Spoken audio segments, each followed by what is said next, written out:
చాలామంది ఇప్పటికి middle class employment ఏమనుకుంటారంటే మా ప్రాపర్టీ ఎక్కడ ఉండాలనుకుంటారు, నా పక్కన ఉండాలని కోరుకుంటారు. నీ పక్కన ఉన్నది ఆల్రెడీ డెవలప్ అయ్యి ఇంట్లో వచ్చేసినాయి, షాప్లో వచ్చేసినాయి, అన్నీ వచ్చేసిన దగ్గర ఇంకేం డెవలప్ అవుతుంది. ఇప్పుడు ఈరోజు హైటెక్ సిటీలో గజం 2 lakhs ఉంది.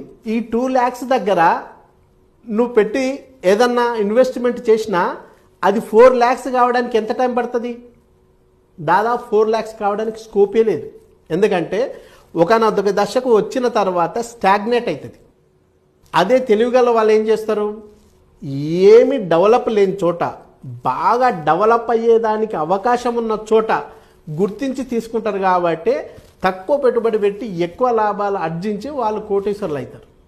కానీ మిడిల్ క్లాస్ వాళ్ళు ఏం చేస్తారు, వాళ్ళకి దీని మీద సంపూర్ణమైన అవగాహన లేకపోవడం వల్ల వాళ్ళ చుట్టుపక్కల తీసుకోవాలనుకుంటారు. వాళ్ళ చుట్టుపక్కల తీసుకుంటే డెవలప్మెంట్ కాదు, అది ఇల్లు కట్టుకోవడానికి పనికొస్తుంది తప్ప ఇన్వెస్ట్మెంట్కి ఎలా పనికొస్తుంది?